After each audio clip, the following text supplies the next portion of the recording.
All right, Mike. So we didn't have any follow-up items from It's last true. week. Like you put the I don't know the names of emoji, but you put that face in there on the last one. It was like, wow, we had no follow-up. And I remember thinking back going, yeah, we didn't have any follow-up. But you have something in the show notes that I think will be a fun pseudo follow-up or replacement for follow-up. So tell us what you're doing. Yeah. Well, first of all, I think that's the screaming face emoji. And the Okay. only reason I know that is because I use an app called Rocket, which allows you to put like Slack style emoji anywhere. So I have this Okay. trigger of like the double colon, and then you can use the picker and you can just kind of like type what you want and it'll show you the emoji. So highly recommend Rocket. But yeah, the thing that is actually in the notes is Macstock. And Macstock, actually, I'll quiz you. Have you ever heard of Macstock before? The only reason I know of Macstock is because of you and your wife. That's the only reason I know of Macstock. Okay. Otherwise, nope. What's the other one that everybody used to go to who's on Relay? They don't do it anymore, but there was another one that everybody used to go to. Yeah, there was Oh, it was in Ireland.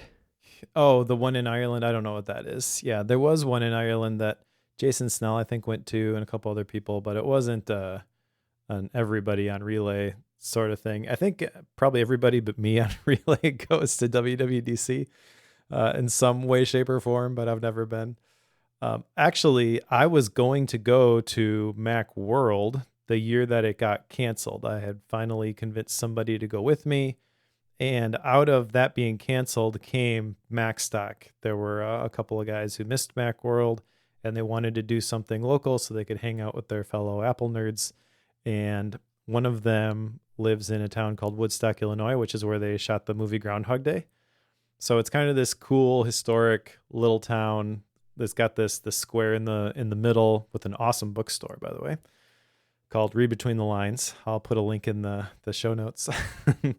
That's awesome. And I heard about it, and I saw that it was like 3 hours from my house, so I just drove down one year and sat next to Don McAllister of Screencasts Online, watched the first Mac stock, and met a bunch of people at lunch who, I'm an introvert, but uh, I went down there, I didn't know anybody, and then I just like sat down with a bunch of people I didn't know at lunchtime and started talking about Apple stuff. Like it was pretty cool.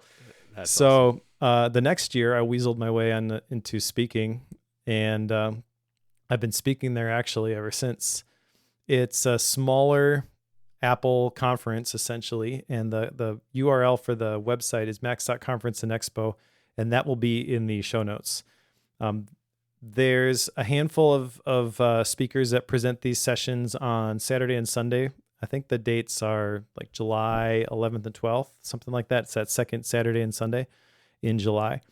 And there's always like great sessions on how to do different things by different people. Allison Sheridan, Brittany Joyner, Brittany Smith, Chuck Joyner. I'm mixing up names here. But a lot of like Mac nerds basically presenting on this is how you do certain stuff. So if you're interested in that sort of thing at all, it's definitely a good time. And what I like about the conference is that it's pretty small. Even in its heyday, when David Sparks and Stephen Hackett were there recording Mac Power Users episode 500 live, it was only a couple hundred people. So you're there in this smaller town, and everyone just kind of hangs out together. It's very easy to meet new friends at Macstock. And the organizer, Mike Potter, has kind of been planting this bug in my ear for the last couple of years about, hey, Mike, you'd be great to do these workshops. I want to add these workshops at some point. So we had some conversation this year, and turns out with the venue that they've got that they can get an extra day. And now we've got workshops that are happening at Macstock. So these are going to be like longer Nice. sessions that are more hands-on. And there'll be 4 of these sessions that'll happen on the Friday before Macstock officially starts. So there's 2 options. You can sign up for like the weekend pass, which is the Saturday, Sunday, and the normal Macstock sessions. That I think is $299, and then the to add on the day of workshops is an extra $100, so $399. I do have a coupon code for this, so if you want to save $30, you can use the coupon code Mike Schmitz. But if it's something that you can swing, I can't recommend this conference enough. I really, really enjoy it. I'm there every single year. If you are a Bookworm listener, please come say hi. I like meeting people who listen to the show. And yeah, it's going to be a good time. So definitely check it out. max.conferenceandexpo.com. How long have you been doing it? So you said you started when? Roughly like 5-10 years? What, something? I don't know what number they're on. And I don't know if they continued the official numbering, like when they had to go virtual over COVID and stuff like that, but it's been almost 10 years, if not 10 years. And the first official year, I guess, was the year that I talked Mike into letting me speak. I had just started working with the Asian efficiency team and shared some of the OmniFocus videos that I had been working on. He's like, yeah, let's give this a shot. And I have been there every year since. Yeah, that's awesome. That's awesome. That size of the conference sounds perfect because I used to go every year to a couple different conferences. One was huge, like 5,000, 7,000 people. And it just was, it just felt so unreal, like in terms of like there's just so many people floating around and you're like your little groups and stuff. But then there's another one I used to go to every year, and it's about 500. It'd range between like 400 and 500 people, and it felt like the perfect like kind of sweet spot. So that size of a conference makes a lot of sense. You can really actually get to know people there and then form good friendships, where a lot of other ones you can't. They're just too big and everything feels too passerby, if you will. So that's awesome. MaxDoc July. All right. Are you ready to get into today's book? Let's do it. All right. So today's book was called Scarcity Brain, or is called Scarcity Brain. It's by an author named Michael Easter. He's written some books before, The Comfort Crisis. And that's how I got introduced to Michael Easter's, through The Comfort Crisis. And I wanted to read this one. This is his new one out, and it was different than I thought it was going to be, so I'm excited to talk about it.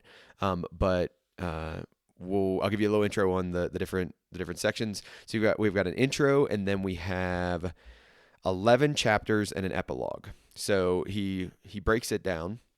Unlike some other books, I can't remember if Mike and I talked about this on the show or if we just talked about it kind of outside. This book actually takes the full page count. He does not have 30 or 40 pages at the end of the book where there's appendices and charts and figures and notes, chapter notes and all that stuff. So when you're looking at reading this one, go into it knowing that that's the full page count. He starts off with this concept of the scarcity loop, which we're going to talk about in the first few chapters, right? Then he gets into basically the scarcity loop, or the scarcity loop model applied to different things. So the first 4 chapters are basically all about the scarcity loop, and then like craving and why we want more of these things. And then 5, 6, 7, 8, 9, and 10, well, I guess 5 through 11, you have escape, certainty, influence, food, stuff, information, happiness, and then you have the epilogue is the last one. So that's a general overview of it. Mike and I didn't really talk about this prior to coming into it, but I think we'll hit all of these. We'll just do them kind of fairly quickly, because there's really no good way to basically the way I just broke them up is probably the best way you can break them up, and I don't think it would make sense to talk about them like that. So we'll hit them. It's just some of them I think will be a little shorter based on how we want to cover them. So I'll start off by saying, Mike, what did you think about this concept of the scarcity loop? I think the concept is interesting. And the first part of the book kind of played out the way that I thought it would, but the rest of it kind of did not. I feel like the scarcity loop that he's talking about is a really solid, probably science-backed idea, but he doesn't have, you mentioned like there's no visuals at the end and the appendices. There's no visuals, period, for this. Yeah. There's not a single diagram. The little slot machine. But there's the little slot machine things to that's break up true. chapters. That's true. But I was waiting for a visual of this scarcity loop. This feels very much like the habit loop from The Power of Habit, and then you can build the rest of the book on this thing, which he kind of built the book off of this thing. Though I think towards the end, it kind of just goes in some weird directions. Not weird as in like, why the heck is this in here, but interesting. Not where I thought it was going to go. Yeah, I didn't expect to say this, up front or this fast up front. But I think Michael Easter may just want to travel and like do things. So he figures out like how do I take these experiences and then turn them into a book and justify it as like this cool expense. And I'm not knocking that on any level. I'm just saying I really think that's why. And as we talk about these chapters, you'll understand more if you haven't read the book with us. So yep. Okay, so let's get into what this idea of scarcity. So we're in the introduction right now. He talks about that we often talk about developing good habits, but we don't talk about getting rid of bad ones. That moderation is key. We have these ideas of the scarcity queue. See, even right there, he uses the word queue. Like, lean into this loop. Come on, it's right there. Yep, it is. It is. So we got the scarcity queue, right, where we think we don't have enough of something, right? Then the scarcity mindset, which he breaks down as queue, fixation, behavior, and then the death of moderation. So he then contrasts that with this idea of this abundance loop, which would be this permanent change that helps us overcome this whole idea of the scarcity loop. So I'm trying not to give away the actual scarcity loop yet, but more talk about this idea of scarcity and moderation.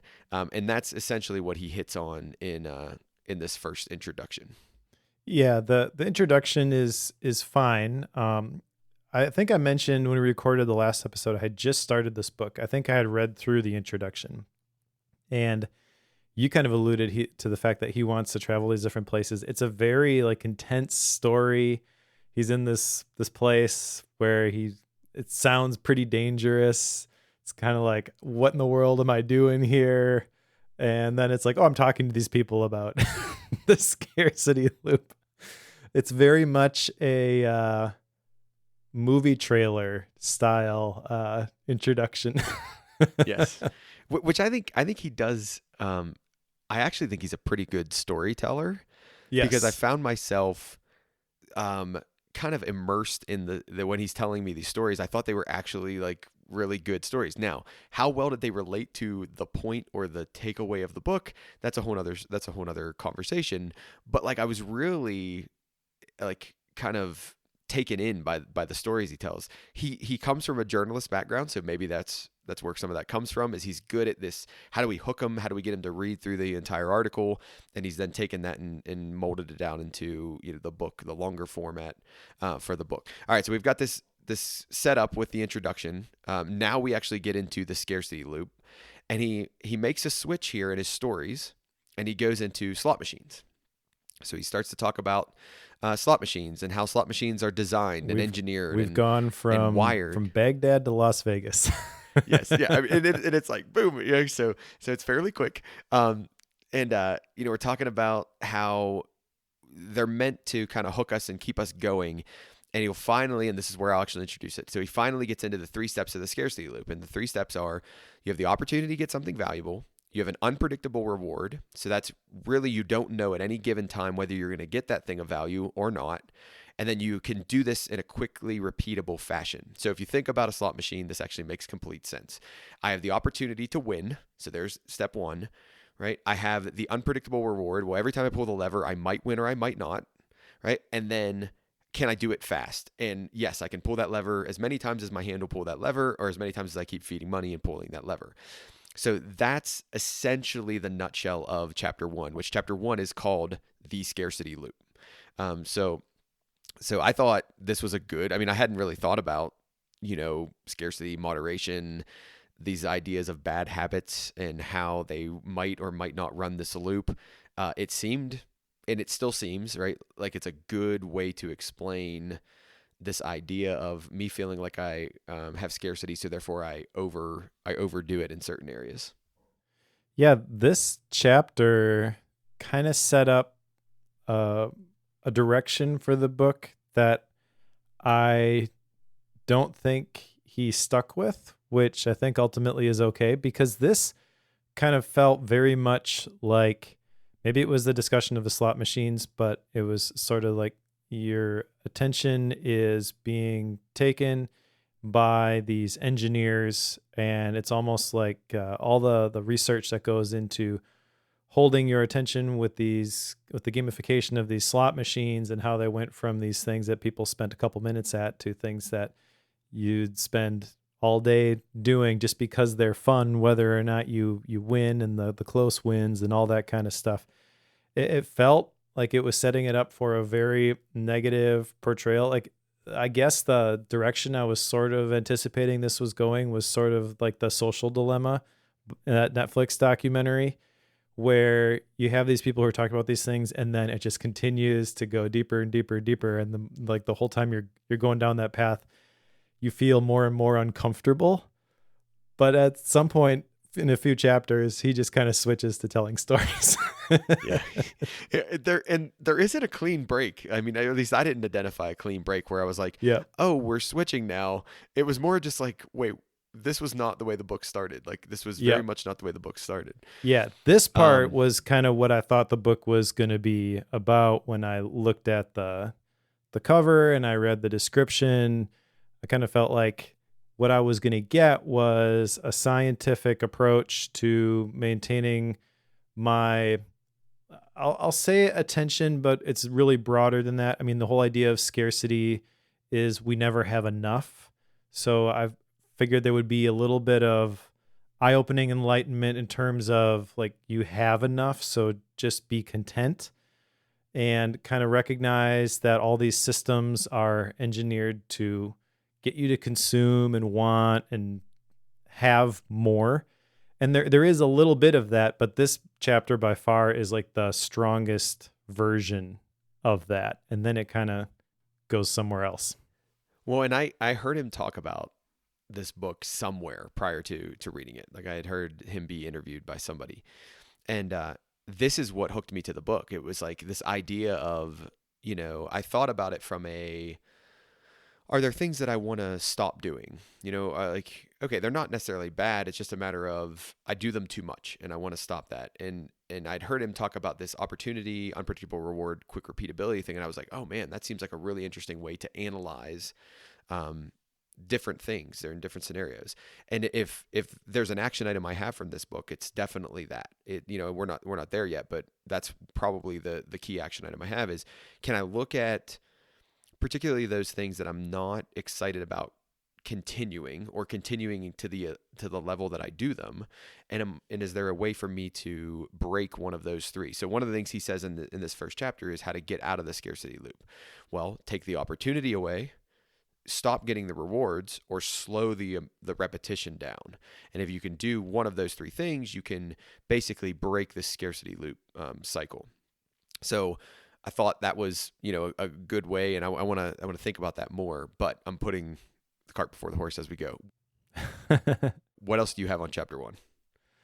Well, there's some interesting stuff in here about casinos and how they work.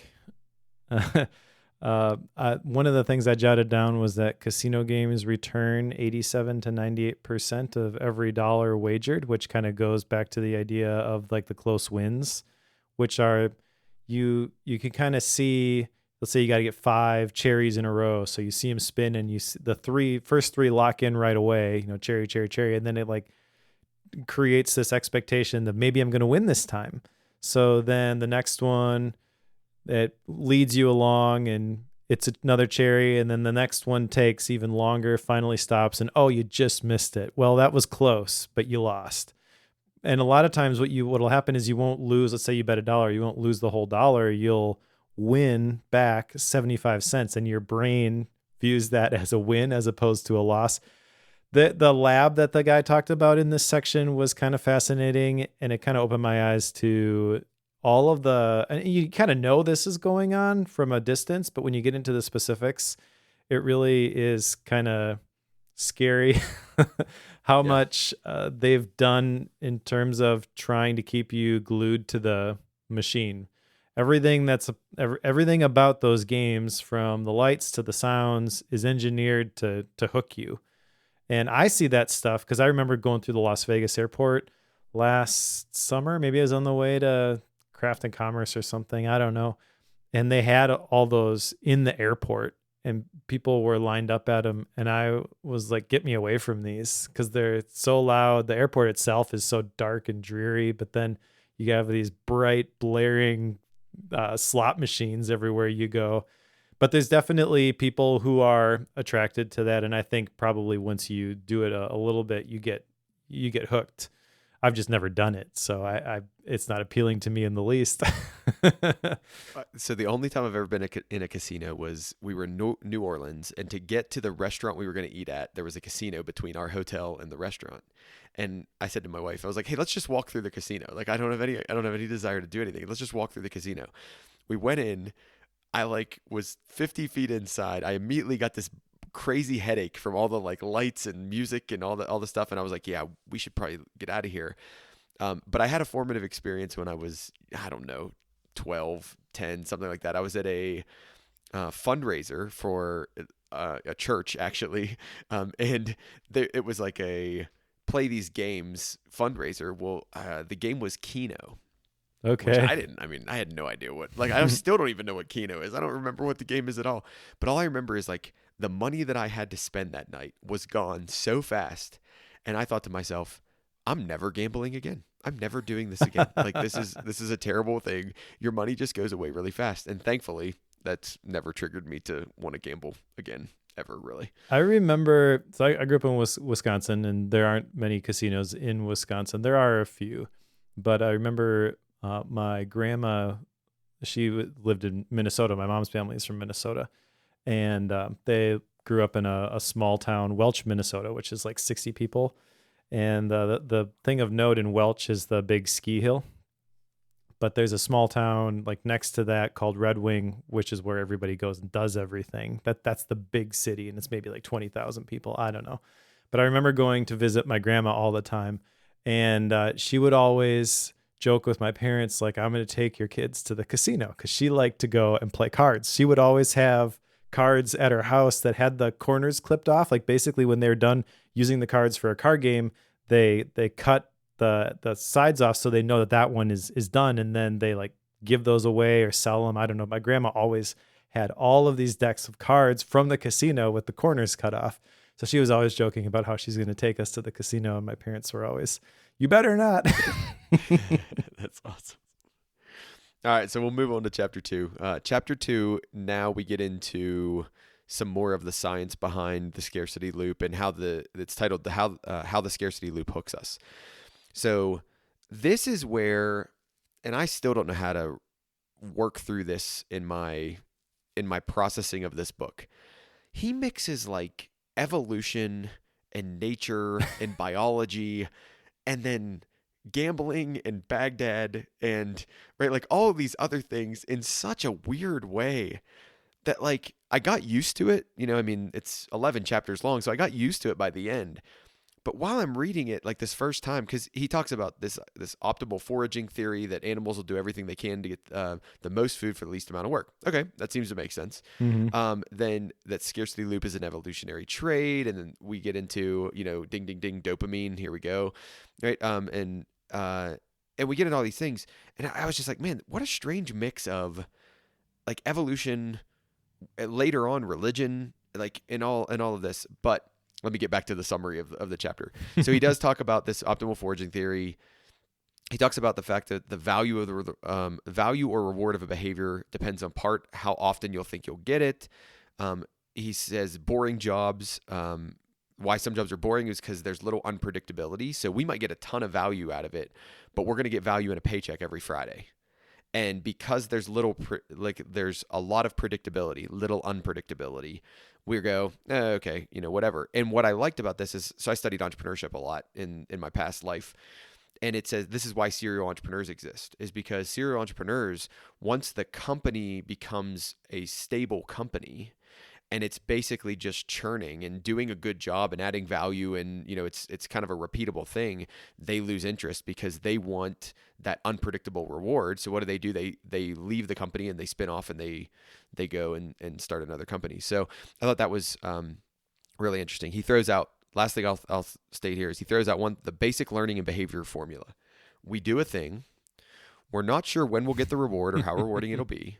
It increases the dopamine and the desire for the reward. So then we keep trying and trying and trying for the rewarding thing, and we do this over and over and over and over again. So, but this whole chapter, to summarize it, was a little bit more of the science behind why we crave and have scarcity loops. A little bit of the science, not a ton, I would argue. I do appreciate the fact in this section they talk about dopamine and how that's released when we're pursuing and anticipating receiving the pleasurable thing, but not when we actually receive it. But they do kind of, I think it's in this chapter, they talk about how dopamine isn't the huge driver that we think it is. Like, it's not automatic just because dopamine's been released that we're going to follow through on the thing. It's a part of the equation, but there's still some agency that we have with this. I don't actually have a whole lot of notes on this section. I don't have a whole lot of notes on the first part of this book, to be honest. This is the part where it's very systematic, and it feels like if you were going to condense the promise of the book from the introduction through chapter 4, that is essentially the scarcity loop in a nutshell without all the applications in the various areas. That's probably a couple 1,000-word blog post. Yep, and I would agree with that. And you could, extend that out into the length of a book, but he didn't. He just kind of left that with those sections and then kind of took it in a different direction. Sort of wonder why there wasn't a part 1 and a part 2. It's like, okay, we're going to close the chapter on this approach, and we're going to go in a different direction here. All right, so can we go book nerdery for a second here? Sure. Is that the author's responsibility? Is that the editor's responsibility? Or is that both of their responsibilities? Like, I kind of think it's both, but I think a good editor should pick up on that and be like, hey, Michael, we really need to make a cut here at chapter 4 and tell the reader we're doing something completely different for the next, or not completely, but something that's different enough that they should think about it that way. Yeah, I think it could be both. I'm not sure which one probably shoulders the majority of that. I think probably if you're an author and you get a book deal from a publisher and they assign you an editor that you're going to be working with, it's ultimately the editor who is signing off on things with the publisher. So probably that's where the responsibility lies, but I don't know. I will say though that with this section, it's a fairly simple idea at this point. There's this scarcity loop that we can easily fall into. Dopamine's a piece of it, and if we don't get the consistent reward that you were talking about, then we feel like we need to keep going. And there's all sorts of examples here with the birds and the rats and all the different studies that they did that show if you press the bar every time and you get the reward, you don't press it all that much. But when it's a variable reward, you're pressing it all the time. I mean, this is kind of stuff that we've heard different versions of or we're aware of in different arenas before. But he does a good job in this chapter of condensing it and making a strong case for, hey, this really is a thing that you got to be aware of. But it's still definitely, at this point, anchored in the scarcity loop and watch out for this thing. So it kind of has this negative tone to it still. Yep, I agree. All right, so chapter 3. Chapter 3 is the chapter I have the least notes on. And it was basically because, hey, where's the scarcity loop? Everywhere. I mean, the examples that he gives: social media, email, shopping, personal finance, mobile gambling, television, health, dating, video games, gig work, news, right?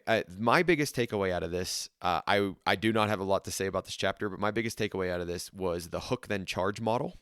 I had not heard of the hook then charge model, although it makes complete sense and you see it all over the place. But the game Candy Crush would be an example of the hook then charge model, where you get to play for free, for free, and then they're like, well, if you don't want to wait for the next round, just pay us a little bit of money, right? Or if you don't want to see this ad pop up every, 30 spins, pay us this amount of money. So they've hooked you to the game by giving you enough of the free nature of it that then you're willing to let go of some of your resources to play that. And I remember, like, I can't remember where it was, but I remember Jason Snell talking about the donut game, or no, it might have been somebody else talking about the Simpsons donut game, and where basically they were like, I had no intention of paying anything for it, and then randomly here I am spending like a couple $100 on donuts, and it's like, oh my gosh. So Yeah, I mean, I just jotted down the different areas where the scarcity loop lives, but I didn't jot down anything about them because I think they're fairly obvious. The one that stood out to me the most was news, because you maybe don't think of news by default that way, but news really isn't news. Like, people from the 50s think of news and being informed. It's programming, and it's programming that's designed to keep you engaged. The longer they keep you engaged, the more ads they sell, the more money they make. And so there's certain types of things that they'll show you, and most of it's negative, and that's just part of the deal. Has nothing to do with keeping you informed, has nothing to do with you being in a positive mental state when you're done. You're just a cog in the machine. yes. But the mobile gaming one also, I think, is very, shall we say, charged in how people think of it. And maybe it's just me because I hear people like John Gruber talk about casino games for children on the App Store, and that's totally what they are. Yes. And if you were to describe it like that to Apple, obviously they would refuse to acknowledge that. They'd frame it differently. But it's the same mechanism that's in the slot machines that he's talking about in chapter 1. I almost want to give whoever's in charge of the App Store a copy of this book and be like, here, now maybe make some policy changes. But they won't, because that's how they make their money, and that's part of the deal. I mean, other people do the same thing now at this point. There's a whole layer of this book that is an ethics conversation. Right? Exactly. Yep. I don't know if I would read the whole book just to have the ethics conversation, but it's there, right? Like, there's a whole level of this book that it's like, wait, what's the ethical stance on that? Gambling, the casino games, the shopping, and how Amazon plays tricks with you as I don't know if you know this, but I assume you do. You can look at a price of something on Monday morning and look at it at Monday afternoon. It's a completely different price. Their prices vary. You can log in on one browser and then log in on a different browser, and based on your location, they'll throw a different price at you. Like, it's a completely algorithmic model for what they're doing to get an extra 25 cents or an extra dollar or whatever it is, depending on how much the price is. So it's pretty I wild. was a business major, econ minor in college, so that price discrimination is what you're describing there. Various levels of legality. Legality. Yeah, exactly. All right, so let's get into chapter 4 if you're good with it. All right, let's do it. All right, so chapter 4 is, again, we're wrapping up this whole intro. We're basically laying the foundation on this this model and craving and moderation. So it's called Why We Crave More. And he gets into a couple different ideas here. The one is a study by Klutz where basically people would solve problems, but they would solve problems by adding as opposed to removing possible or features, I guess, if you will. I see this all the time teaching my engineering students. Engineering students want to add more features to solve problems instead of, well, why don't we reduce the amount of things that this device will do, because then it'll solve that one problem we want it to solve much better than it would. It's the Leatherman idea, right? Like, the Leatherman is the wrong tool for every job, right? It's not a very good screwdriver. It's not a very good knife. It's not a very good set of pliers. But at the same time, it can do all those things. It's just not a very good. So it's that whole add to solve problems. So that was one. And then he gets into a researcher, and I can't remember if he did this before, but this is the first place I took a note on it. It's Zental's research, who researched pigeons, and basically said we get bored too easy.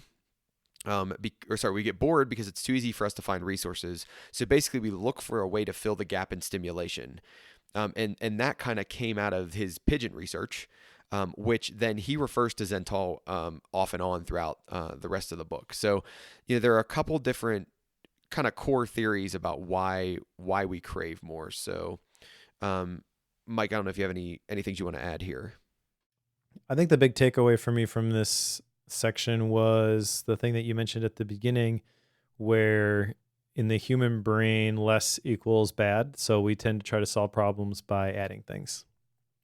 And I feel like this chapter right here has a very clear message associated with it. And this is sort of where I thought we were going to get to by the end of the book when I first dove into it. Okay.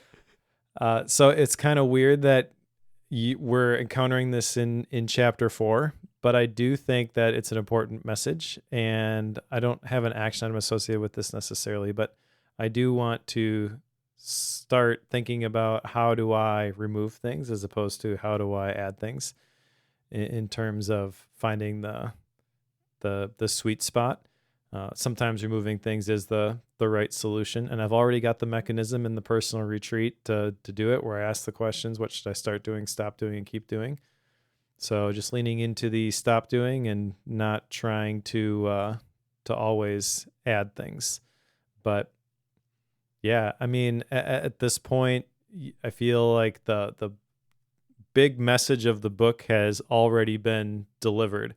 And it's delivered in a way where it's a little bit weird because he's not necessarily calling you to action at this point. This is kind of where he transitions into all of the different stories, which we can talk through and then decide if that's an effective tack to take. All right, so let's do that. So as we said, this is the end of chapter 4. We're going to go into 5, 6, 7, 8, 9, 10, 11. And basically, it's the same idea through the rest of the chapters, where there's an idea. So for instance, chapter 5 is escape. He'll have a story that allows him to talk about the idea of escape and how the scarcity loop ties into it. Now, one of the things that I thought was interesting was there's reference and mention to the scarcity loop, but he doesn't hit it like really hard. Like it's more about telling the story and making some points through telling the story than it is about tying it to that scarcity loop, which I was kind of surprised by that. I expected him to tie it to the scarcity loop more as he was doing the things. But basically in chapter 5, Escape is the title.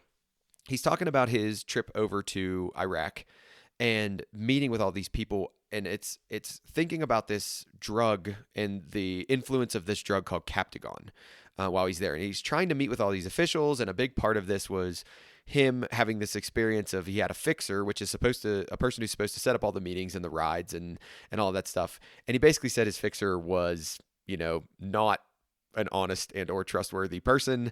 And he kind of said he would do a lot of things and he didn't really do those. So it's like, there's a whole part about that. But then he gets into this whole, I have this whole arm on the mind map, like this gigantic arm on the mind map about addiction. And it was almost like, I want to write a chapter about addiction. And I need to find a good story. And there's no judgment here. I'm not even saying it doesn't tie to the scarcity loop, but that's what this felt like to me. This felt like I want to write a chapter about addiction. And he writes this chapter about addiction, and he has Captagon and the Iraq trip as the foundation of that chapter. And then he says at the end of the chapter, and oh, by the way, it doesn't just apply to drugs. It applies to technology, food, extreme sports, social situations, more and more and more. But it was kind of like a thrown in thing. Mm-hmm. Like the whole thing we're talking about is drugs. And I mean, that's okay. It's a fine way to do the chapter, but that's what the chapter felt like to me. Yeah, it's kind of weird. So we mentioned in the introduction, he starts with elements of the story of being in Iraq, and he's trying to get into this police station to meet with the chief. He wants a ride along in one of the real dangerous areas, essentially so that he can see what's going on with this Captagon at the source. And this whole idea of the Captagon, by the way, isn't necessarily brand new in the Middle East. He does mention in this chapter about how lots of World War II soldiers took amphetamines, which is really what Captagon is, as a way to increase courage and boost morale. But the Captagon specifically, he mentions that this is the pill that ISIS fighters would take to kill fear before they would embark on suicide missions. So this is a very powerful mind-altering, life-altering substance, and kind of digging into why do people take this. And as he's telling the stories about where he is, he doesn't actually get the ride along, but he does kind of unpack some of the things that he experiences while he's over there. And essentially, there's a lot of bitterness about how things unfolded over the last 20 years. I think they tie it back to the Gulf War and Saddam Hussein.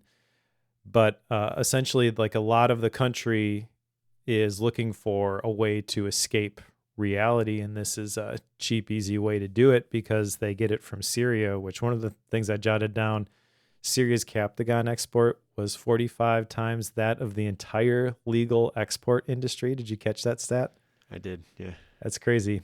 So he's telling these stories and he's cherry picking these data points to kind of show how powerful this stuff can be. And in the chapter of the title, Escape, essentially the message he's trying to say here is that the scarcity loop can come into play in terms of the drugs that people will take, and alcohol too. Any sort of substance abuse, is possible because of the scarcity loop. But one of the things that I thought was kind of interesting from this section is that the term addiction doesn't appear in the DSM-5, which is the psychology Bible. Like, they don't actually define this as what addiction is, because essentially my takeaway from reading the chapter was there's all these different shades of gray. It manifests a lot of different ways. So you can't say this one thing is what addiction is. But one of the other things that I jotted down here is that the kind of one of the triggers of addiction, I guess, can be one of the top reasons for alcoholics to relapse is believing that addiction is a disease. So it's something that they don't really have power over. They don't have a choice in. And that's kind of the message he's trying to get across in this chapter, I feel, is that you do actually have a choice. You maybe have more choice than you realize. And I think there's not a real clean, this is what you do about it, which is going to be a recurring theme in a lot of these chapters. It's kind of like, I was interested in this topic, so I went to this place, I met this strange person, this is what I learned, and then kind of summarize it all at the end and on to the next chapter. Yeah, I mean, I would think that putting the layer on top of this, it would be, okay, addiction's going to hit the value, the opportunity for value, and then it's going to hit the unpredictability too really well. And he mentions that, like, he says some things around that, especially I'm remembering, I didn't write it down in my notes, but I'm remembering him talking about, like, the unpredictability of, will I find it? How potent will it be? Like, those type of things when he's talking about the drug side of it. So what I didn't remember him doing, though, is saying, like, okay, if we talked about moderation in the introduction, and that's what we're trying to get to, right? This would be a way that you would address this. If you're in this situation, and maybe he didn't want it to be like a self-help book like that, but it's like, that seems what's missing to me, is like, it would have been really easy to just be like, well, let's address the unpredictable repeatability or unpredictable nature of it. And let's say, like, okay, how do we make this more predictable? Or how do we, whatever it might be. I think that would have helped me get more out of the book, I think. Agreed. I should say that there is one thing he mentions in this towards the end, that one of the best ways to break the scarcity loop as it pertains to this area of escape is to make a big change. Not that you necessarily want to create big moments of change frequently in your life, I would argue. But my takeaway from this was to leverage the ones that are already there. So something like a milestone birthday or anniversary, like using those as triggers to rethink certain things. Not that you're constantly going back to the drawing board and, is this really what I want to do with my life? But there's elements of that kind of built into the personal retreat process as well. The dates are kind of arbitrary, but look for the opportunities to to reflect and make those big changes. And it doesn't always have to be something like I'm quitting my job and doing something completely different.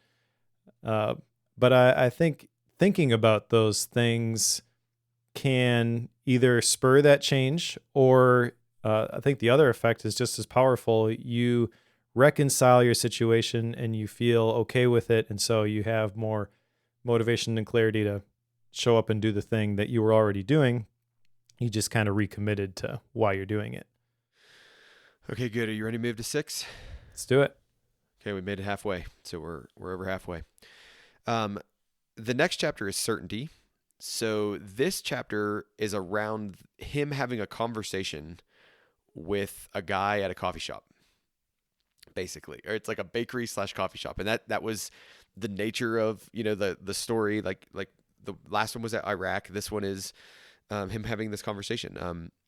Nguyen is the guy's name.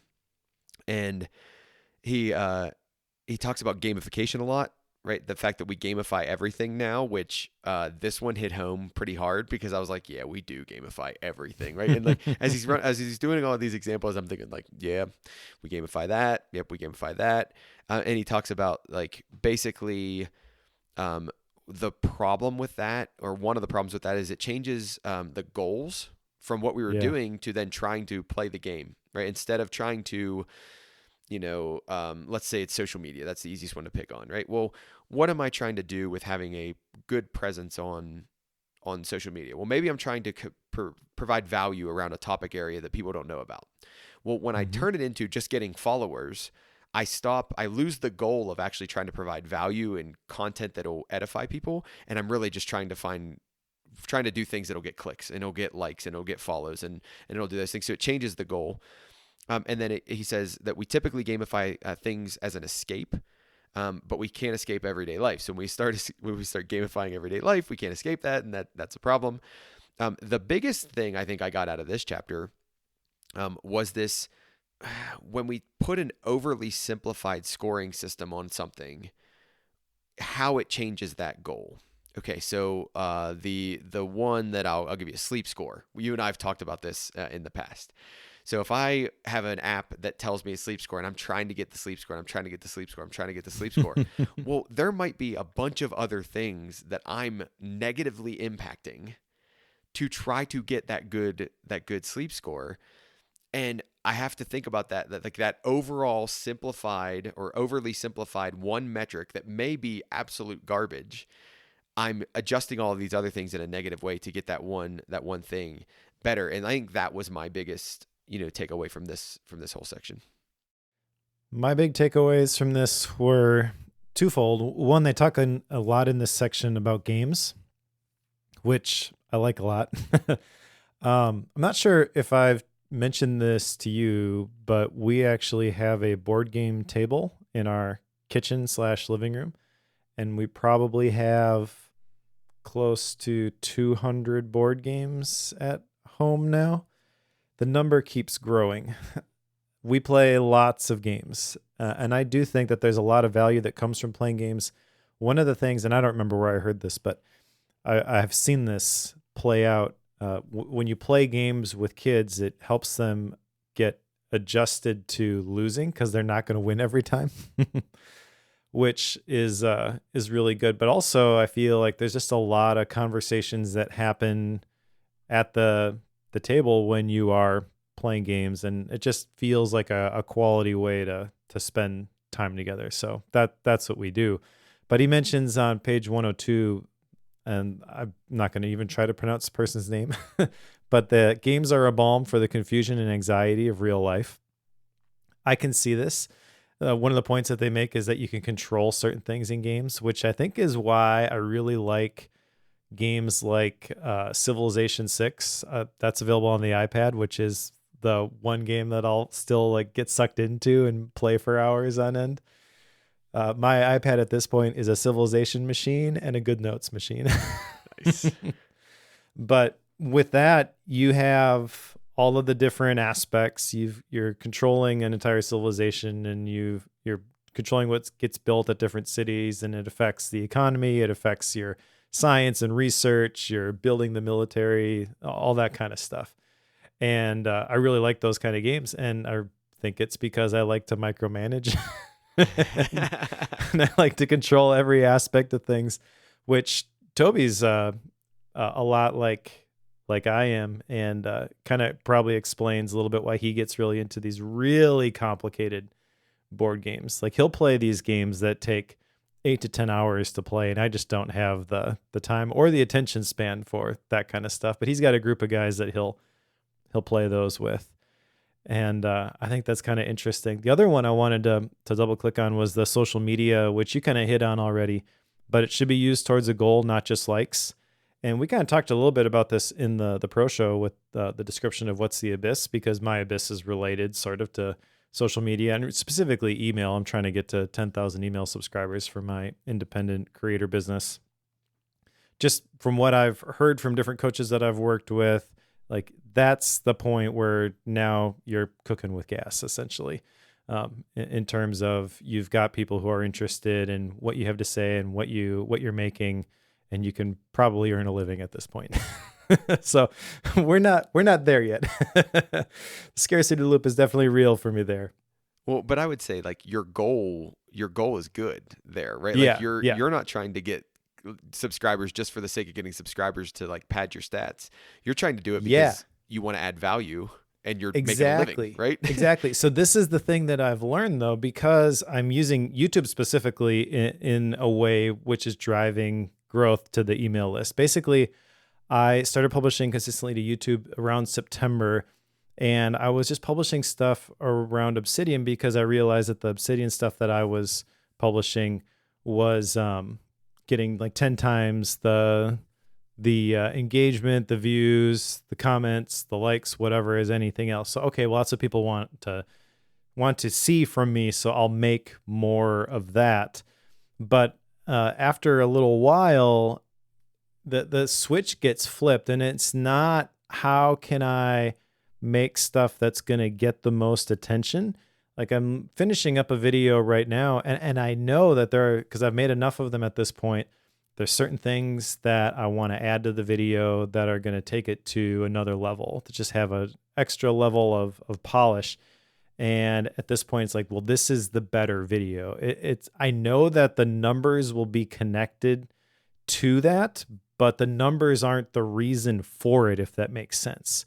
Whereas if you don't have that goal, what ends up happening is I want to post something. What can I post that's going to get a bunch of likes or get a bunch of engagement? And it's because it's so short-sighted, short-term, that I feel like kind of tends to sharing certain types of information. But kind of the opposite is happening with me with these videos now, where I want to make this killer video because I want people to like it, yes, but ultimately I know that when I publish it, maybe there'll be a spike, people will like it, but this is going to continue. If I make a good video, it's going to continue to be a benefit to me achieving my goal for months down the road. Like kind of what I'm realizing at this point is the videos that I made in September and October, the good videos, when I release a new video now, I'll get a whole bunch of views on the new video, and then people will start clicking and watching all of the other videos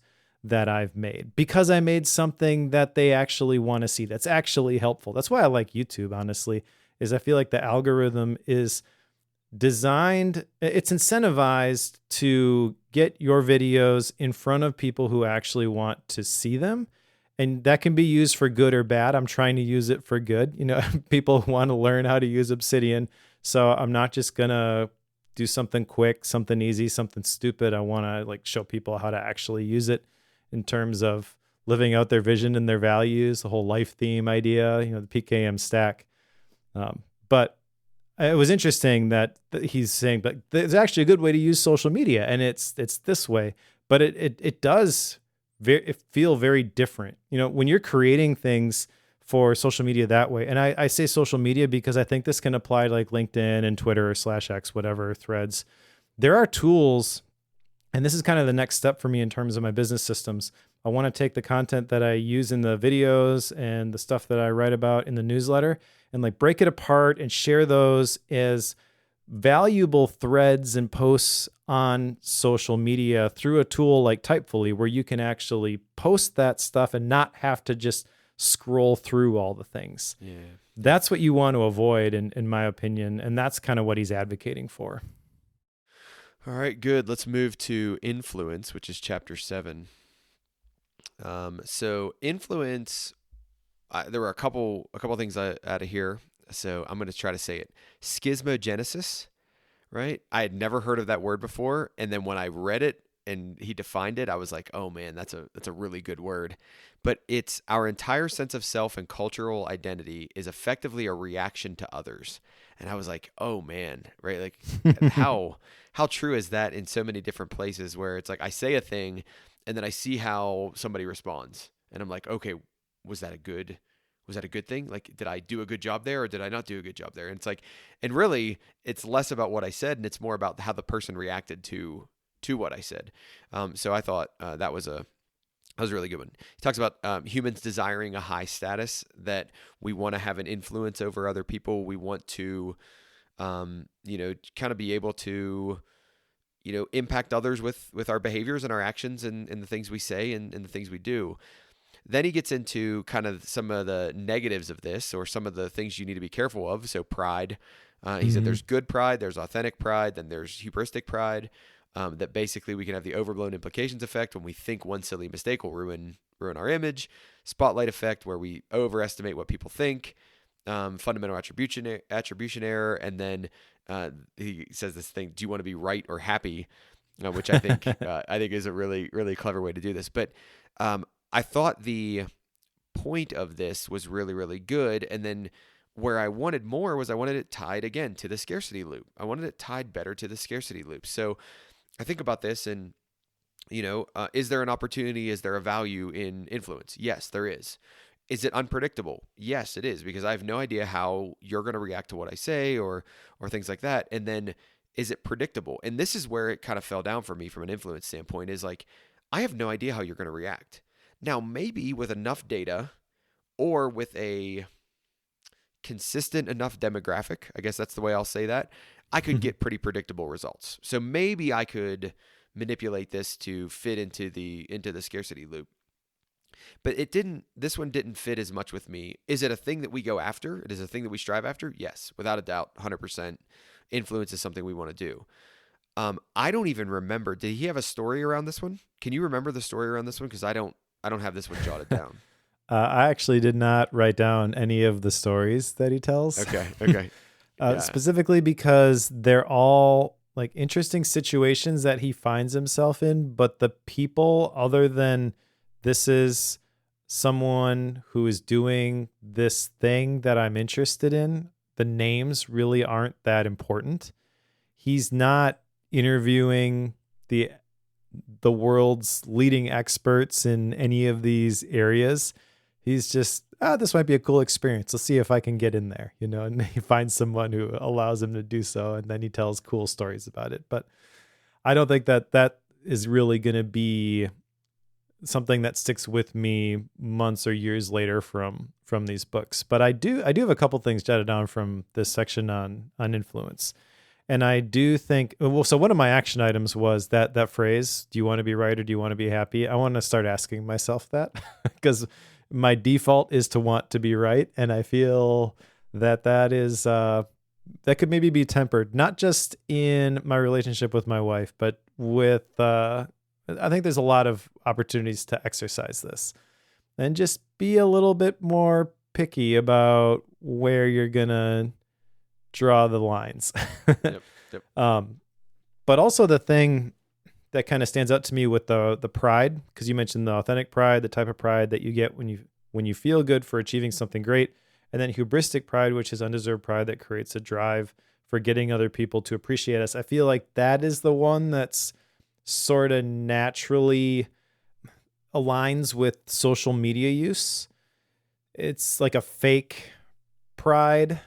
And I, as I read this section on influence, and I'm thinking about the different types of pride, the thing that kind of stands out to me is that authentic pride.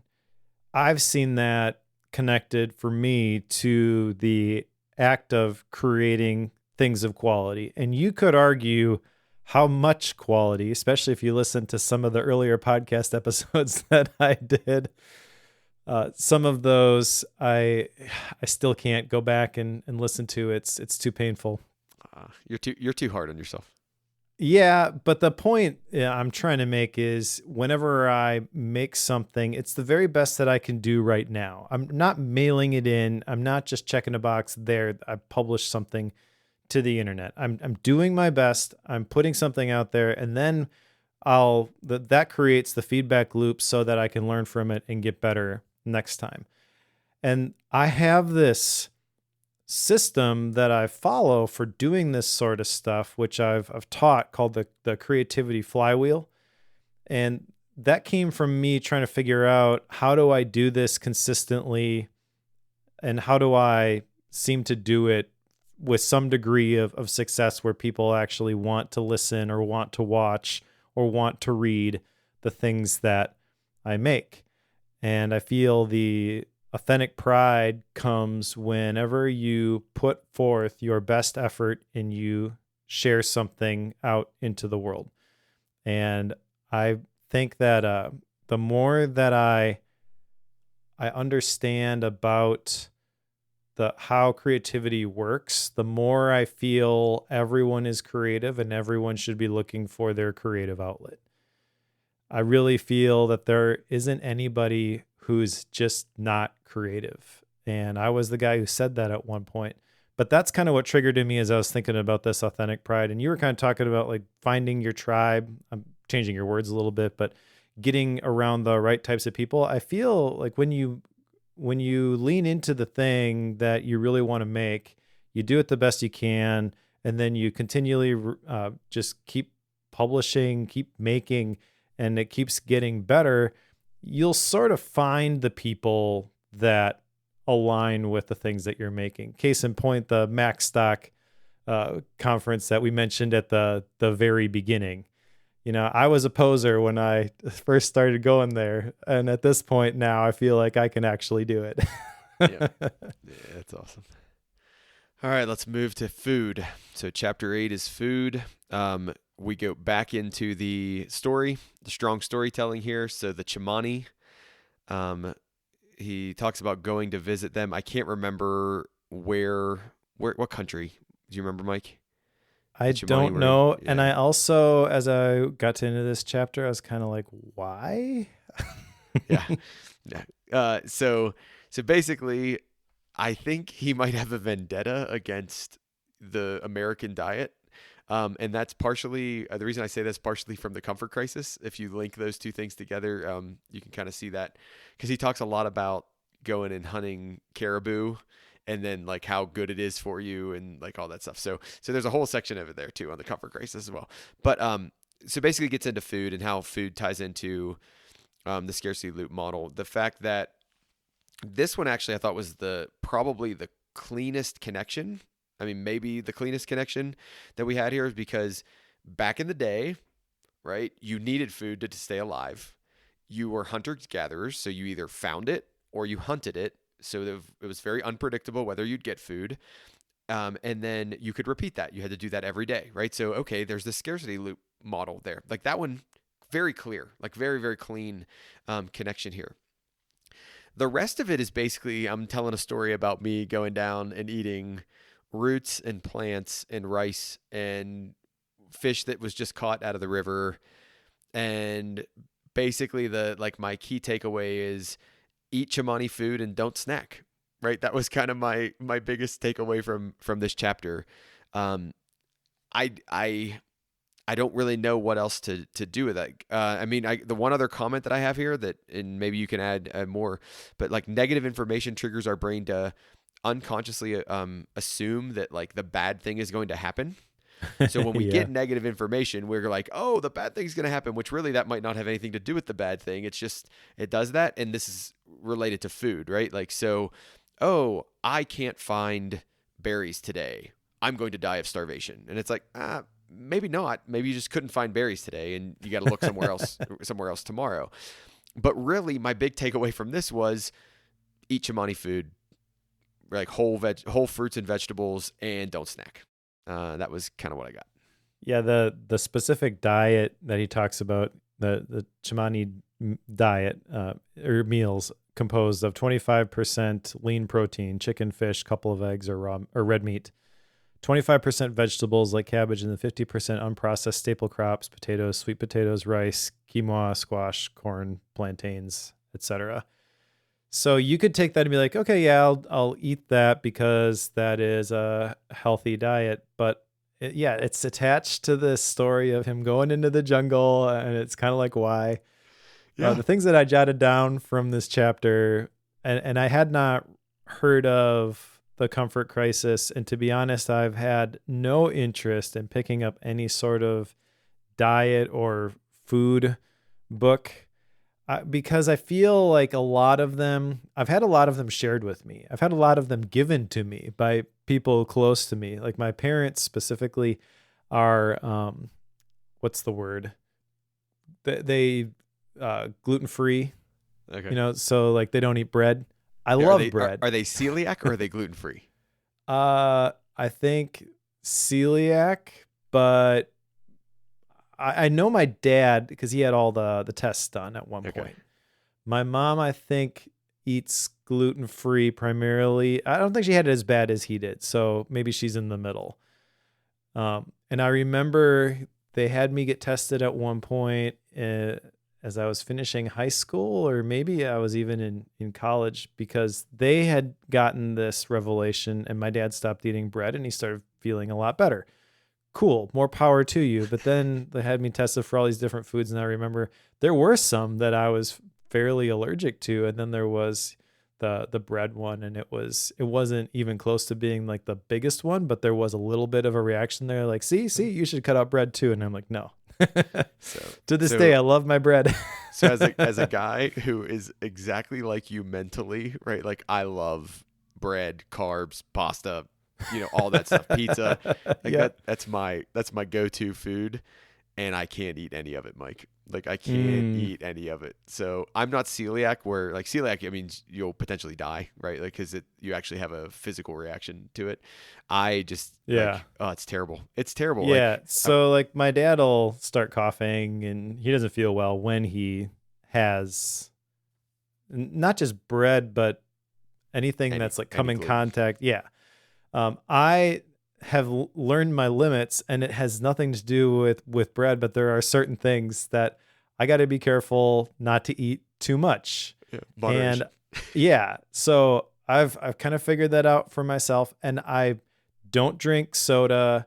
Like there are a lot of things that we do. I feel like I eat fairly healthy already. I do think I could probably eat a little bit more balanced. So this idea of the 25% lean protein, 25% vegetables, 50% unprocessed staple crops, that's kind of interesting to me. Maybe I can start to move a little bit in that direction, but I don't feel like I need to turn my world upside down in order to try to eat this way like he's doing. He mentions that he's going to Costco and his wife's making fun of him, and instead of the fresh caught fish, he's getting like fish burgers from the frozen food section. Yep.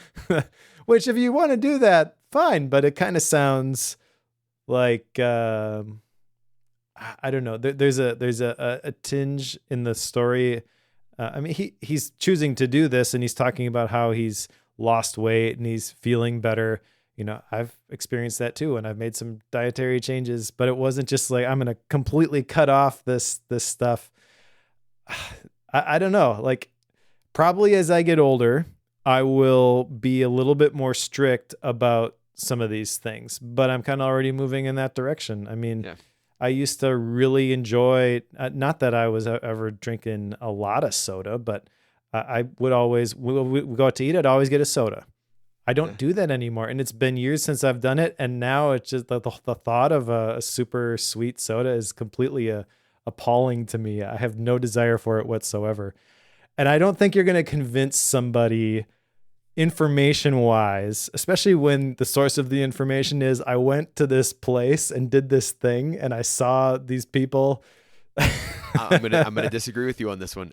Not because I personally disagree with you. I'm gonna disagree with you because his audience. This is the core, like the crux of his audience. And this, I told you, this chapter reminds me the most of the comfort crisis because it's very much a like, oh, I'm going to do a thing that's going to make me uncomfortable. And then I'm going to report back on what it was like and what that Sure. experience was like. So it's like, I think he has a built-in newsletter podcast audience here that's like, that eats up chapter 8. They're like, yeah. And I didn't mean to do that, but yeah. So I think you're probably right. And that was kind of the inclination I had, is like, there's got to be more to this, because you don't share some of these statistics just by going to visit this people that lives in the jungle, like the U.S. cardiovascular disease killing someone every 34 seconds, and cardiovascular disease killing more people than the 8 other top causes of death combined. This is something obviously we should be paying attention to, but I don't think the solution to cardiovascular disease is you have to eat this exact diet. Like, you can convince me that a lot of the ultra processed foods that we eat are bad for us and we should avoid them. Yes. 100%. I'm with you there. I'm just not going to follow you down the, how do you say it? Chimani meal train. I'm very happy though that his wife made fun of him, because that makes me like her more. You know, it's like, hey, you should be eating real fish, not fish burgers. So. Okay, so let's go to chapter 9. Chapter 9 I liked a lot because it talks about stuff, and right now for some reason I have this problem that's haunting me right now where I feel like we just have so much stuff in life. There's just stuff everywhere, and I'd love to get rid of most of it, all of it, as much stuff as we could get rid of. But the story around You're this going to become a minimalist on me? So yes, but not practically. So we can talk about that later. So this whole chapter is wrapped around a story with a I can't remember, is Zara her first name? I think Zara is her first name, right? Yeah. Oh man. Okay. So the story the of warrior lady who lives in the wild. Yeah, so she, is very much, has been this way for a long, long time, and just really likes to go out. And I had heard that people do this, but I didn't know that we were going to read a chapter about it. But they would go out and they'll animal shed or animal skull hunt, right? So they'll try to find animals that have died naturally or however they've died in the woods, and then they'll get their antlers or they'll get their full skull. And that she doesn't do it for any other reason than just the thrill of doing it, but basically that she's learned to live essentially out of a backpack, right? Now, she does not follow the Chimani diet, right? So immediately we start to contradict ourselves because she's eating a piece of bread with a half stick of butter on it, which is not the Chimani diet, which there's a dissonance there. But basically that the point of this chapter is humans, our default is to collect more stuff. That we think having stuff, or that actually having stuff helps us survive, that we think it can bring us status, and then it can make us feel like we belong with others. That we have this, I actually think this is a really interesting point out of this chapter, that there's this compulsive buying disorder that got worse during the pandemic. And I think that's a really interesting argument that, however it fits into this book is a whole nother story, but like, I think it's a really interesting argument.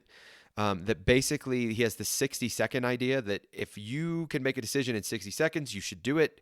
If not, that's telling you something. You probably shouldn't do that. I like that a lot. Yeah, there's a lot more into this, so I'm gonna kick it to you in a second. But the one other thing I wanted to say before we dialogue this chapter is he actually has, it's either his whole newsletter or it's a day of his newsletter that's called Gear Not Stuff.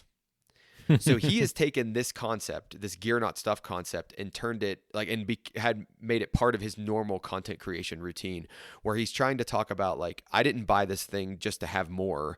I bought this thing because I consider it gear and it's useful and it has an effectiveness in my life beyond just getting something. So yeah. I'll turn it to you now. Well, those are the two things that I really wanted to talk about from this chapter 2. I mean, he makes a very good, compelling argument for we buy a lot of stuff that we don't need. According to the Wall Street Journal, Americans spent $1.2 trillion annually on things we don't need. He shares that the dog clothing industry is projected to be worth 16.6 billion in a couple of years. So I my brain filtered that out. I never made it. Like that's the first time I'm hearing that. Well, that stood out to me because I remember hearing several years ago that the productivity market was like $9 billion. And I thought that was pretty high. But if the dog clothing industry almost doubles it, maybe it's not that impressive. I don't know.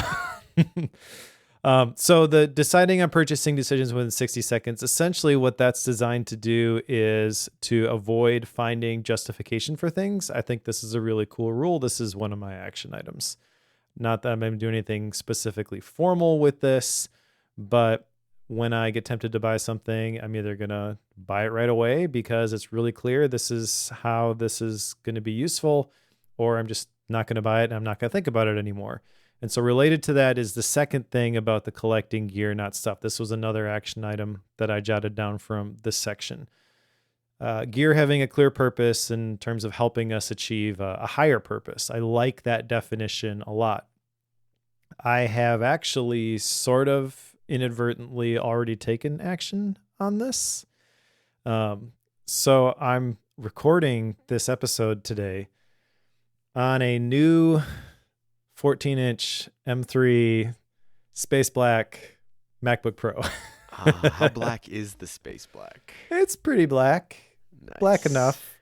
Now, I had a M1 MacBook Pro that had 36 gigs of RAM and a terabyte of space. This was an open box at Best Buy that had a really great deal. I think it was like $1,600. But it's kind of a base model, 18 gigs, 512, 18 gigs of RAM, 512 gigabytes of space. So I actually had to clear a whole bunch of clutter just to get everything onto this device. But the thing that spurred this is that my kids are done with school for the year. And Toby has told me a couple of times he wants to help me with the video stuff. So it's going to become kind of a school work machine for my older two who share a bedroom in the basement next to my office. The computer stays in my office. They can bring it into the room to use it, but it doesn't stay in their room at night. And we have that rule with all our phones and stuff. Like there's no devices in the bedrooms. That's where their desks are. That's where they do their school. So I don't care if they bring it in there, but he needed something that was going to be able to do video editing and Final Cut and ScreenFlow, the programs that I use for the YouTube videos. So this is a forcing mechanism for me to delegate some of my video production to my son. I'm at the point now with YouTube where I make some money every month from YouTube and I can see it going up every time I release a video. So the thing that 6 months from now is going to really hold me back from realizing the full creative potential of my independent creator business is me continuing to try to do everything on my own. Yes. Which YouTube has been the thing. I'm still figuring it out. I really care a lot about these videos. They got to be perfect. So it's been hard for me to delegate pieces of it. And the excuse that I've always had is, well, you don't have a machine that could actually do this sort of stuff. So I bought a machine and now he's going to be able to do some of that stuff. So you turned gear into gear for your son. Yes. Right? And then you got new gear. Yes. Okay. This started actually with the iPad Pros that came out because I use a 2019, I think the current version of the iPad mini. I bought that when it came out. And as I mentioned before, I do use my iPad for Civilization 6, but also for GoodNotes. And if you look at my slides from like the reading masterclass that I did and all my big presentations now, I use the things that I draw in GoodNotes. I'll grab those and I'll use those as images in my slides alongside a sketchnote font. So when I'm creating things, I have my iPad open, I'm drawing the thing, and then I'm copying that, pasting it into Keynote. Yeah. So it is used for my work. And I saw the iPad Pros, I'm like, this could be cool. Then I kind of got to the point where I don't need a new iPad Pro, especially if you're going to spend $1,500 when you get the new pencil, the new keyboard. But then it was like, you know what I could do with that money that would be a better use of that money? Get a computer for my son to actually help me with some of the video stuff, because that's the bottleneck. That's the thing that takes all my time. So even if I just record the videos and then he does like the first pass and he can put in some of the B-roll, that sort of stuff, that would be a huge help. And that's the difference between me doing a video every 2 or 3 weeks as opposed to doing one every week. Yeah, you turned a temptation into a actual productive purchase. Well, we'll see if it's productive, I guess, in the like yet to be determined, but that's the belief. Yeah, okay. All right, let's keep moving. We're going to go to chapter 10, and now this is information, and I actually have quite a bit of notes on chapter 10. I guess I'm interested in information. So the story around this one is the International Space Station. He interviews a guy who wanted to talk to him because of the comfort crisis. So he ends up talking to this guy about information and science and doing those things. But then this is where he really goes hard into the evolution side, because he starts talking about this fish that had arms like human arms that could crawl out of the water. And I'm going to like try to not go like super heavy on here, but like, I forget what that fish was called. There was a name for it. Yeah, but... it's called the tikalik. Okay. Tiktaalik. There you go. Tiktaalik. I had to get all the right letters in there. But basically there's a connection there, and you know, I don't want to get into evolution right now, Mike. I don't want to do that whole thing and what our beliefs are on that. I think that's a different podcast or a pro show topic for another time. But we get into that, and then we get into basically that, you know, the scarcity, that scarcity concept is the mother of why we need this information, and we're driving for that scarcity, or to get more information. What I really liked about this was the word informivores. I thought that was awesome, right? And basically it's creatures that search for and digest information, just like carnivores hunt for and eat meat. And I was like, man, that is a great concept, right? So when you're finding the diamonds in the rough of the book, right? Like that was one of the diamonds walking out for me. Talks about information overload. I also liked his conversation of knowledge versus understanding. I thought that was good, where knowledge is just facts.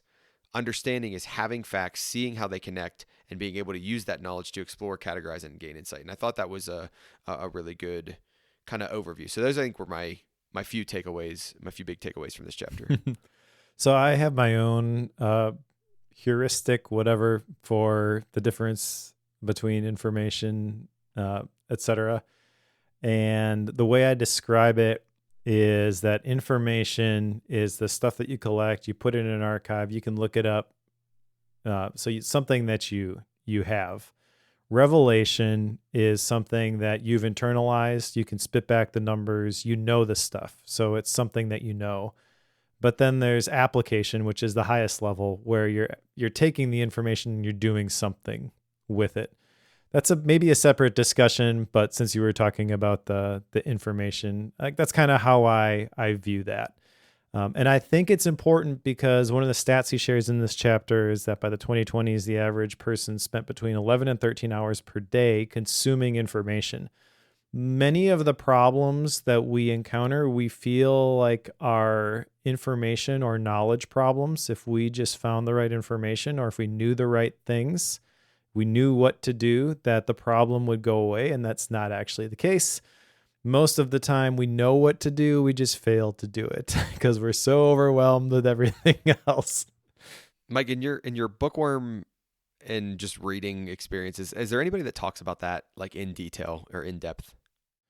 Nothing comes to mind, but maybe there's a book we should read at some point. I have it on my bookshelf. I think it's called Information Anxiety, something like that. And essentially it's that we're trying to collect and manage too much information. You add to the fact, and I'm part of this problem, I guess, 40% of information is user generated, like YouTube, TikTok, podcasts. How do you feel about that, Cory? We're part of the problem here. We are part of the problem. Yes. Well, I don't think we're part of the problem, to be honest. I think the problem is not how much information is out there. That ship has sailed. There is too much information. The problem is how people are trying to deal with it. You have to flip a switch where instead of trying to consume as much information as you can, you intentionally neglect certain things, and you have to be okay with that. You can't keep up with the FOMO. And that's kind of the whole message here. Information has diminishing returns. We crave information, but we prefer it be easy to get, which leads us to finding it from low quality sources. So essentially be more particular about the stuff that you're consuming, which I would like to think that bookworm listeners in particular are. Yes. You may not agree with everything that we say. You may dislike us as people, but we are cut from the same cloth. Yep. I would agree. All right. I want to round this one out. If was there more? Did I cut you off? I'm sorry.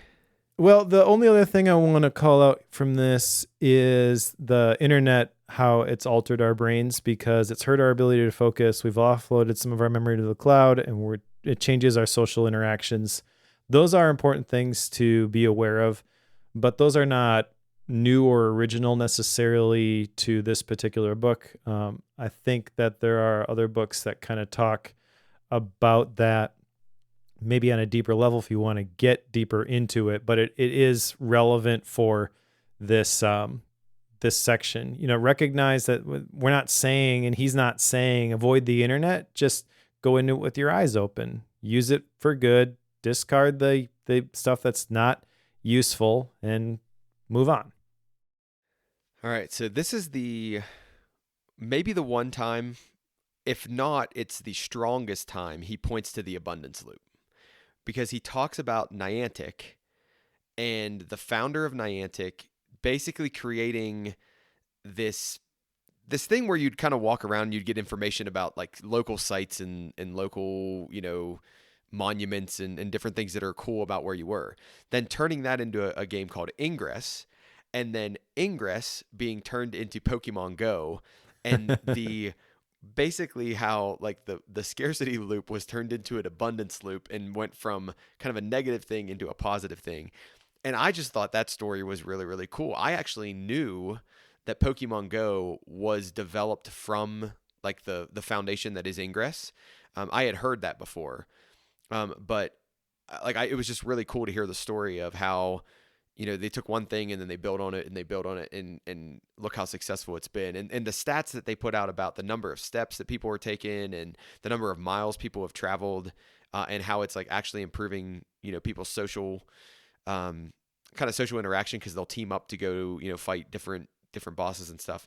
I'm sure there are negatives to that. I know of one because I had a student in my class who was basically addicted to Pokemon Go, and he came to me and he's like, "Dr. Hickson, I need help." He's like, "I really do. I need help." And I was like, "Okay, let's talk about this." But at the same time, it's still doing positive things, and I thought that was a cool story. That was a cool story. Yeah. When you were starting to share it as evidence for the abundance loop, I was thinking to myself, well, maybe it's not all abundance. Maybe there's a dark side to this too. There always is. Yeah.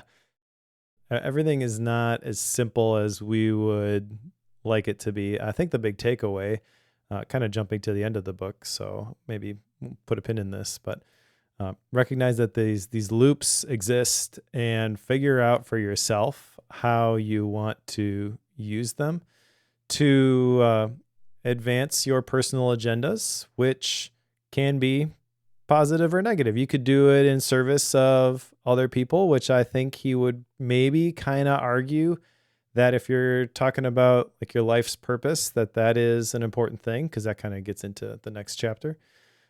But there's definitely the Robert Greene style 48 laws of power. You could use this to manipulate people too if you want. Yep. All right, let's get to the last chapter, which is about happiness. Now, he takes the last chapter and he centers it around Benedictine monks in New Mexico and his visit to this Benedictine monastery, This was very reminiscent of another book that I've read by I'm forgetting his name right now, but it's called Live Not by Lies, and where he basically looks at the Benedictine monks as well, and I think this is just an absolutely fascinating group of people to look at, and there are parts of their livelihood that I am jealous of, that I would love to try out for an extended period of time. So we were talking about the abyss earlier.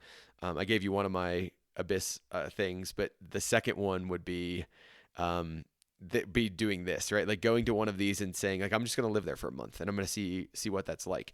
But the whole point of this is he goes to this monastery and he lives with the monks for, I think, a week. Is that right, Mike? Like, I think he stayed there for a week.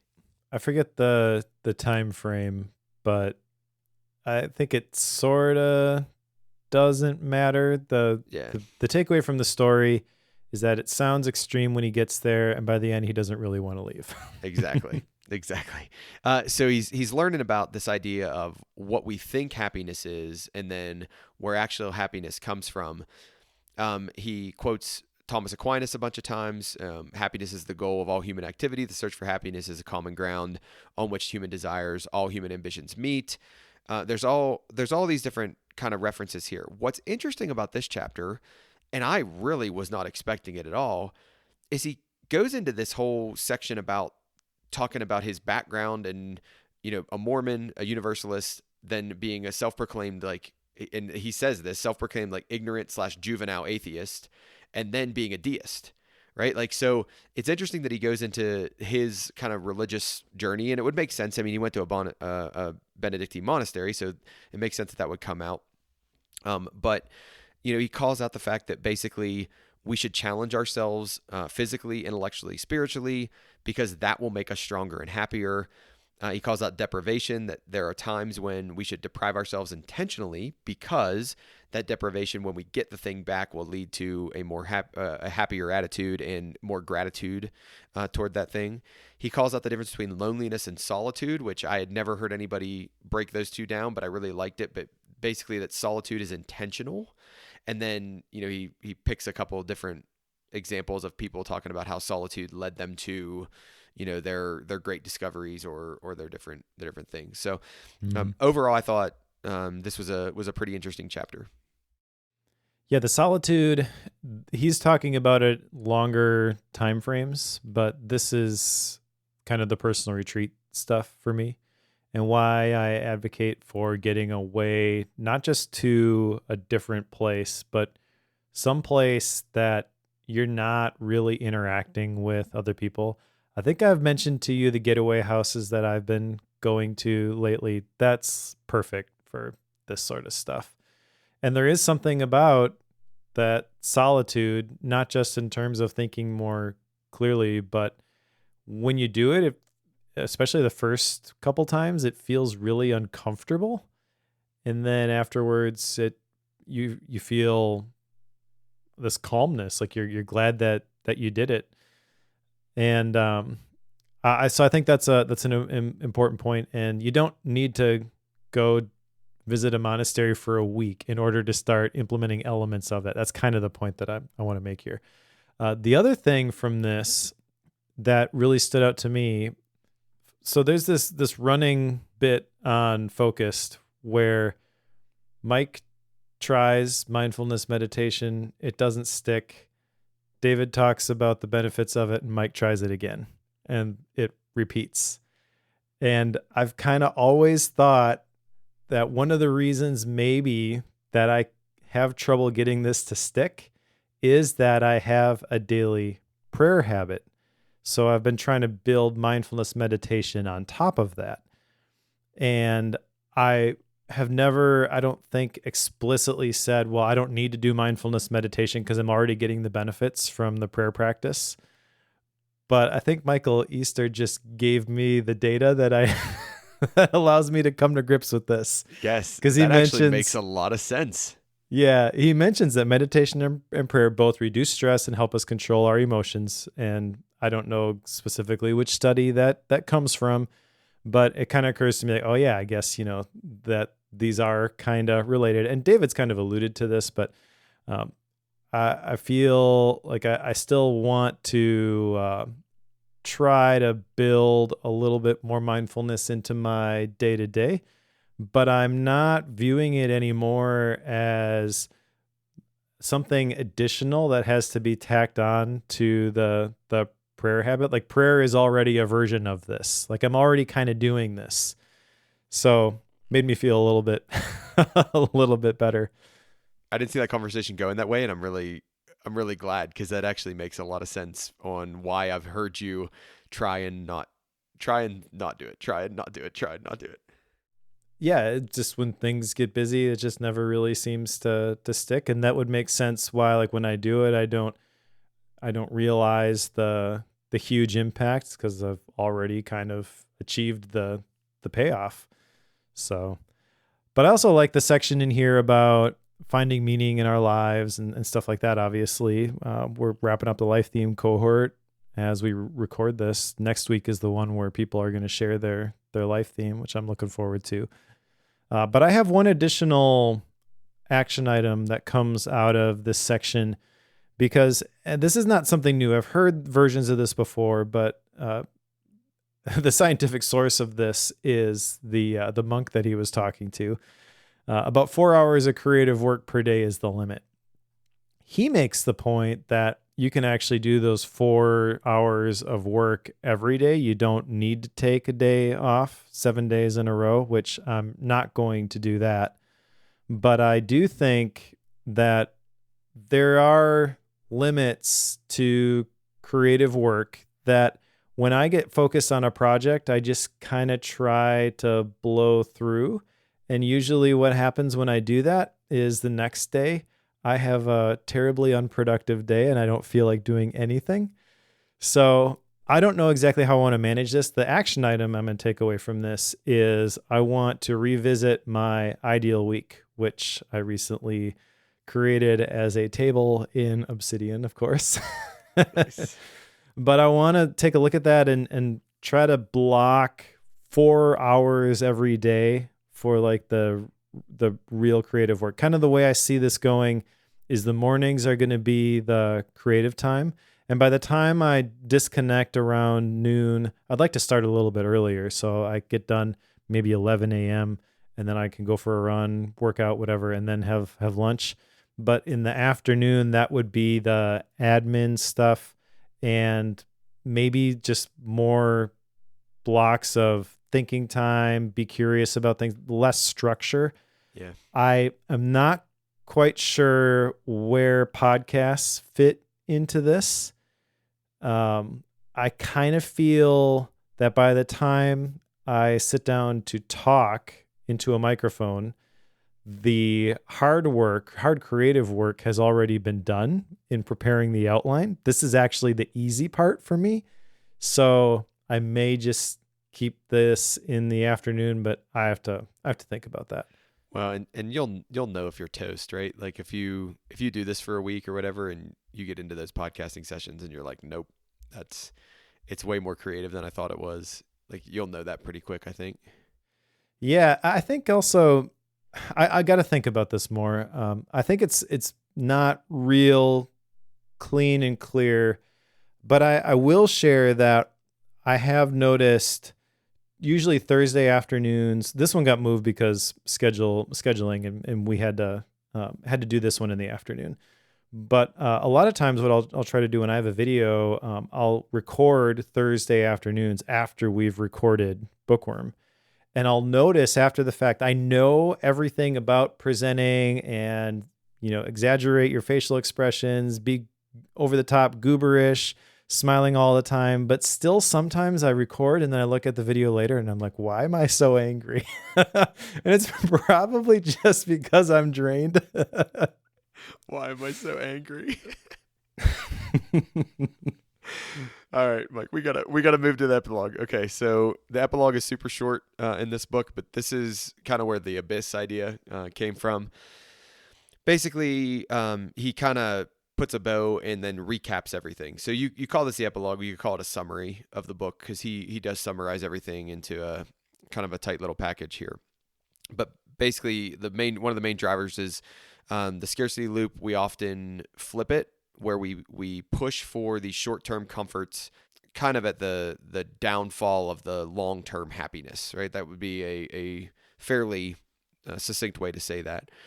And that we should find more of these abyss-like opportunities that actually help us to live in new ways, and that like help us build endurance and help us kind of work through these harder things, because we'll get the longer term reward from that. Other than that, in the summary, and just kind of revisiting everything again, not too much in the epilogue. Yeah, I think the big takeaway is that we can shift scarcity loops into abundance loops, which would be a much more powerful way to end the book if there were some visuals associated with this. I can get a sense for style and rating, but we'll hold off on that for later. All right. So Mike, let's move into action items. We've kind of touched on these a little bit, but let's summarize them as we go. My book, I'll start with my action items. So I have two coming out of this book. In areas where I feel like I'm lacking moderation, I want to apply the scarcity loop. So I want to say, okay, I think I'm doing too much of whatever it might be. How do I address one of those 3 points to overcome or get out of that? Or how do I turn it into abundance loop? Okay, the second one would be to take a month and try to get rid of one thing every day. Right. So if I take a month, I'm going to get rid of 30 things out of my house and just see what that, and I've heard of this in other places, right? So this is not a new concept, but take a month and try to get rid of a thing every day. And this would be my idea of getting towards more gear and not stuff. Cause I'd have to look at a thing and say, is this gear or is this stuff? Is this gear or is this stuff? I think those are my two takeaways. So Mike, what do you have? I've got 4, and I think I mentioned all of these. Ask, do I want to be right or do I want to be happy? And that's not ask like out loud, but just consider when I'm about to be actually, I want to decide on purchasing decisions quickly within 60 seconds and avoid finding justification for stuff that I don't need. I want to collect gear, not stuff, things that are actually useful. And I want to revisit my ideal week and try to do 4 hours of creative work per day. Wonderful. Okay. So style and rating now.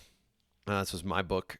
So overall, my comments and my rating are probably not going to go hand in hand. I like the stories. Like, I thought they were pretty good. I was engaged by them. I did not think that they always hit the theme or the thread of what the book was trying to cover. I think that's the biggest downfall I have with this book is I like the scarcity loop idea. I really like the thread that could have been there throughout this entire book. I think we could have knocked, I mean, you're going to hear this, or you've heard this from me before, and you're going to hear this from me again. I think we could have knocked 100 pages off this book, and it gets a lot better. Just because I think it would have been a lot tighter to force you to make it a lot tighter, and it would have made you stick to that scarcity loop idea. And, maybe we would have had 1 or 2 less stories or 1 or 2 less chapters. So overall, while I enjoyed the stories, I don't have any problem with the way, Easter writes. I don't have any problem with the way, he tells a story. I did have a problem with the way he connected that through. I'm going to give this book a 3, and it's primarily based on the fact that I like the scarcity loop and I like the way that could have positive impact in my life. So Mike, you're up. Sure. I agree with your rating. I'm going to rate it 3.02. And I think that there is an alternate scenario where this actually is higher. And that is if you just want to be entertained, kind of like an edutainment type of book, this would be a good one because it is a really engaging style. And the stories that he tells are really good. But when we talk about books for bookworm, I think the prevailing mindset often is, I want to read this book because I believe it's going to solve a problem that I have. And the thing that could solve the problem that you have would be applying the information regarding the scarcity loop and the abundance loop. And that is not that heavy. It's not that strong. Like, it's kind of loosely there in the background as the foundation for all the cool stories that he's going to tell. Not to say that there's not stuff you can't get from the stories. All of my action items came from from those types of chapters, I believe. I don't think there was a single one from the first 5. Yeah, there wasn't. They were all from the stories that he was telling, which are really fun and interesting to read. But I feel like the main message of the book, of the scarcity loop anyways, is chapters 1 through 4. I don't even know. That's like got to be less than 100 pages. So when you were talking about 100 pages being chopped off, I was going to ask you which 100 pages. It would not be that part. That's for sure. Yeah, but there is a book that is just fun to read that does remove those 100 pages. And then it's just about chapter 5 on, I think. Yeah. But yeah, I don't think that's why you picked the book. I don't think that's why a lot of bookworm listeners would pick up a book like this. When he started talking about the scarcity loop, I anticipated kind of a James Clear Atomic Habits style approach towards the scarcity loop. And that is definitely not what we got. So I think it actually leaves you entertained, but with maybe a lot more questions than answers by the end. And I've mentioned this a couple times, but I cannot fathom why there is not a visual associated with this. I mean, literally just a circle with the 3 different things. You could go a lot further with that. I mean, you could have them go the other way when you're talking about the abundance loop, and you got to have this mindset shift to go from one direction to the next. Not that that is necessary, but what that does, I feel like if you are really, this is what the idea I want people to walk away from this book with. Those visuals are a way to cement it in people's brains. Now, we talked through it for over an hour and a half, so we're going to remember the conversation.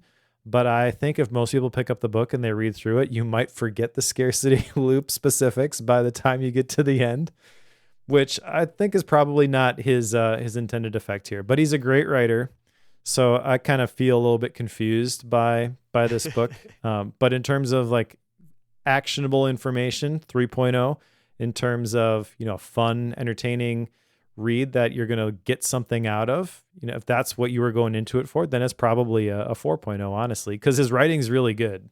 Yeah. There wasn't a point in this book where I was like, oh, I wish this would be over, even though it's almost 300 pages long. All right, so let's put Scarcity Brain on the shelf.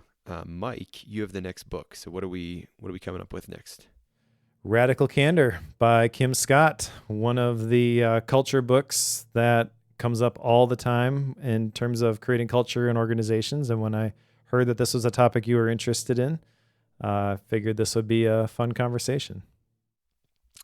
Outstanding. So I have the next book then, and as you're prepping for 2 episodes from now, I stole a book from Mike. I'd thrown a couple ideas by him, so I'm still learning kind of the bookworm books and what would be best for the show. But we're going to do Co-Intelligence, and the subtitle is Living and Working with AI, and it's by Ethan Mollick. So I've wanted to do an AI book, so Mike had one on the ready. Yeah, I wish I could remember where I heard that recommendation, but it was definitely from somebody whose recommendations I trust. Okay. When I trust a recommendation, I buy the book right away. So this is one that was sitting on my bookshelf. I came across it the other day when I was cleaning up, and I was like, Cory wanted to read an AI book. I should tell him about this. So thank you for that. Thank you for entertaining my AI desire. Mike, do you have any gap books for this next period of time? Well, I guess I could try to read the Para Method. It didn't happen last time. So I'll list that one again. Yeah. Okay. So we went to Moab for like a little family vacation. And then between that and graduation and I've had no time to do anything other than the bare minimum of life. So I'm still on liminal thinking, right? Liminal thinking. I'm going to get to it. All right. At some point. All right. So thank you, everybody. This will wrap us up for today. If you are interested in becoming a Bookworm Pro subscriber, we'd love that. It helps kind of support the show and just provide for some of the things that we do here. The things you get there is you get a book bootleg feed. It's released about 2 weeks early. You get the Pro feed, which those are 2 separate feeds, and the Pro includes the Pro show. Today we talked about abysses and what our abysses would be. Abyssi? Abyssi. What is I don't know what is the plural of abyss? But you also it's an ad-free show. early access to it. There's a bookworm wallpaper. So if you're interested in that, you can head over to patreon.com/bookwormfm. And we appreciate you listening. We appreciate you being members and subscribers. And we just thank you all for being fans of the show. So appreciate it. Awesome. And if you're reading along with us, pick up Radical Candor by Kim Scott, and we'll talk to you in a couple of weeks.